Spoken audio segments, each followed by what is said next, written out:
So Diego Pacheco, he goes ahead, and I think it goes without saying that this performance right here, his first fight under the watchful eye of Buddy Mcgirt versus Emmanuel Aleem, he gets the 11th round stoppage. Without a shadow of a doubt, the best performance of his career thus far. No doubt about it. And what a way to respond, coming off of such a lackluster performance against Kevin Lele Sajo. Diego Pacheco, I really feel like in one training camp, Buddy Mcgirt unlocked more in Diego Pacheco's skill set in one training camp than all of his previous coaches combined. Part of that could be the coaches, part of that could be Diego himself and his growing understanding for the sport of boxing. So, whatever it is, Diego Pacheco and Buddy Mcgirt seem to mesh well. Let's talk about it. So, he fought Emmanuel Aleem, a fighter that obviously was a step down in competition. And he's not to the level of the guys that the boxing fans are asking Pacheco to fight. The boxing fans want Pacheco to fight the Hamza Shiraz and the Jaime Munguias and the top guys in the division and things like that. Osalisa Iglesias, Christian and Billy, right? Now Pacheco, we know what the deal is, and I can't be biased. I like Diego Pacheco, but him and his team have swerved those fights. You can name the reasons why they did or they didn't, but they didn't fight those guys when the opportunity presents itself. So therefore, you can call it a duck, right? That being said, he gets Buddy Mcgirt. He fights Emmanuel Aleem. And Aleem's no world beater. Let's not get him messed up. He's no world beater, but this is a guy in Emmanuel Aleem who had 4 losses coming into this fight. And in those 4 losses, he'd only been stopped one time. And that one time, that lone occasion where he ever got stopped, that was all the way back almost 9 years ago when Emmanuel Aleem was knocked out by Hugo Centeno Jr.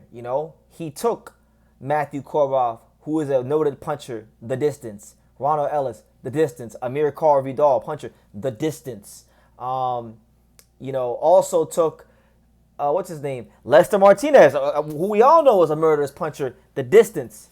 So for Pacheco to go in there and stop him, it is a statement, and it is a great building block towards great things because Emmanuel Aleem is as tough as they come. So respect to him. Aleem is a limited fighter, but I think, and I'm not trying to put nobody down, but I call a spade a spade.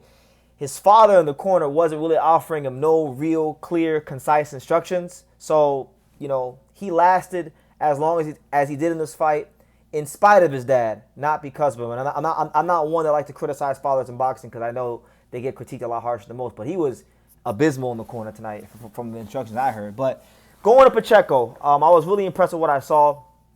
Because out of all the fights Pacheco's had, I never seen him so purposeful, fight with such a clear identity. You saw him probing with the lead hand, using that jab to step forward, using that jab in the lead hand to probe on the exits.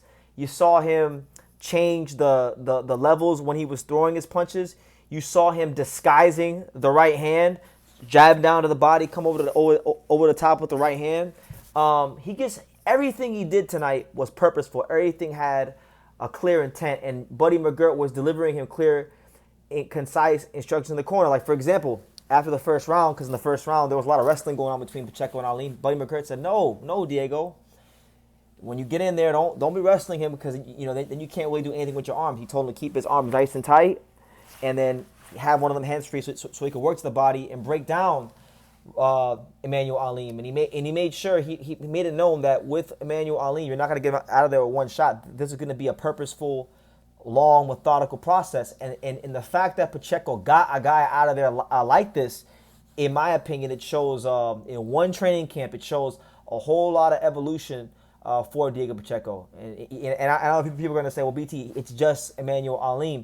But my thing is, you can't say it was just, if you weren't here criticizing Lester Martinez for not stopping Emmanuel Aleem, then you don't get the right to criticize Diego Pacheco for stopping Emmanuel Aleem. You understand? So unless you were criticizing Lester Martinez for not stopping Emmanuel Aleem, don't criticize Diego Pacheco for doing what he couldn't do, right? In just his last fight.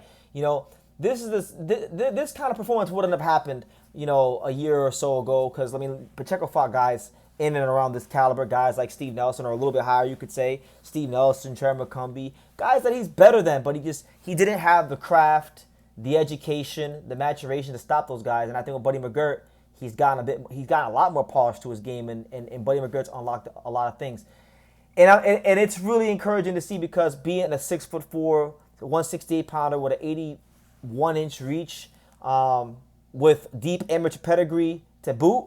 I mean, Diego Pacheco, I think, should have been fighting like this a long time ago, but it's better late than never, and he's still 25. And look, man, boxing fans got a short memory, so, a lot of y'all who are criticizing him, if he goes and he fights Hamza Shiraz or Munguia and beats the brakes off of him and becomes champion, you're going to say, well, you know what? He made the right decision because he became champion and ultimately wound up beating those guys. Now, before I even get into those matches, what I'll say is this. Based on what I've seen tonight, and even before tonight, when I was watching the training videos, I was really encouraged to see like just the little things Buddy Mcgirt was telling him in the gym, about working on the inside, just the real subtleties like of boxing to him.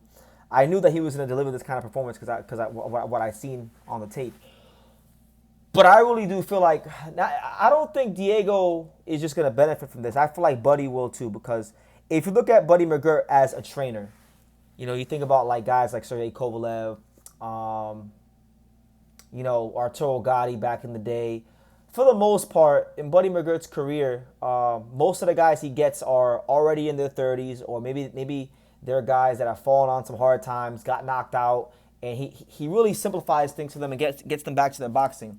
But this is a bit of a different situation for Buddy because he's getting a guy who's 25, who's young, who can really box on the outside, has all the tools to be an upper echelon fighter, and Buddy McGirt gets to put his imprint and philosophies and ideas upon him. So y'all might think I'm crazy, but I feel like Diego Pacheco is going to be for Buddy McGirt.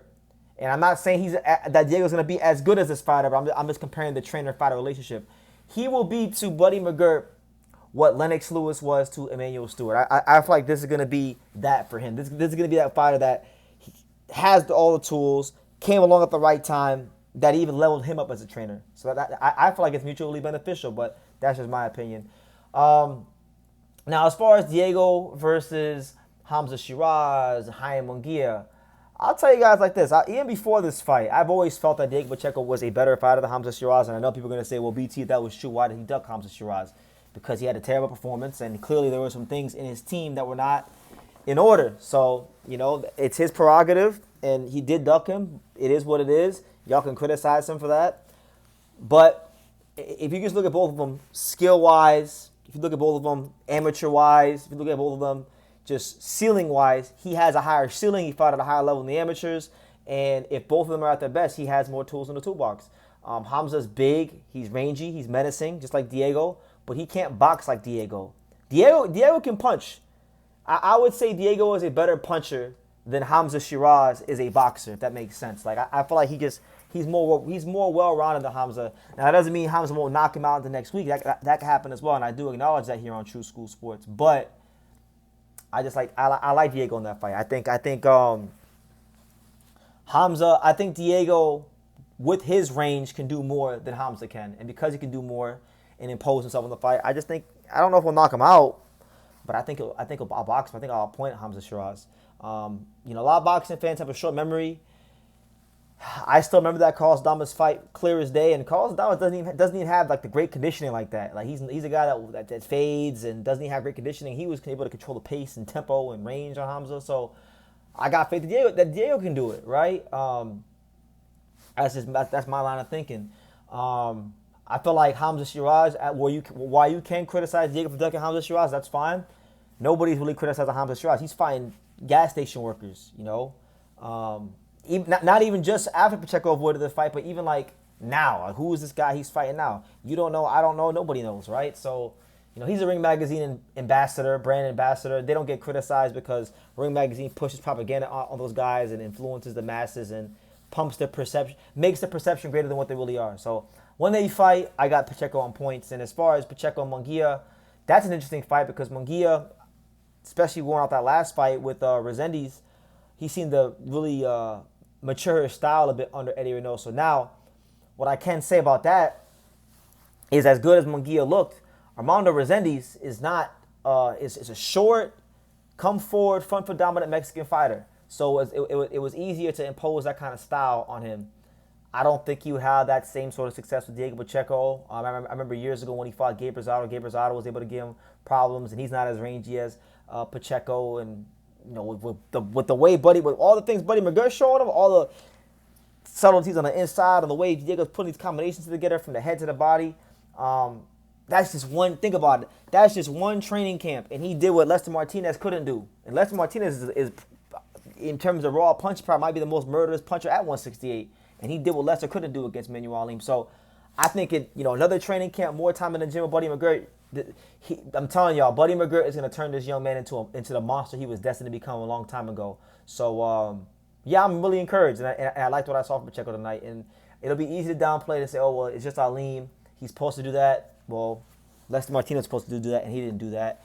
And a lot of other guys who could punch were supposed to do that, and they couldn't do that. And it's been 9 years since that's happened to Aleem. So therefore, that makes it a statement. But Pacheco does got to step it up. So I don't know if the Hamza fight will be next. I think the more realistic fight is probably the Mcgirt fight. That fight will do great business in the LA area, especially after Diego's recent comments about Mexican fighters and things like that. I'm sure that would sell a lot of tickets, as a lot of people probably are preying on Diego's downfall because of those comments. So that being said, those are my thoughts. Sorry for the no live, guys. I need to get some rest. Honestly, I need to get some rest. But I'll be live soon. You guys take care, and I'll see you in the next video.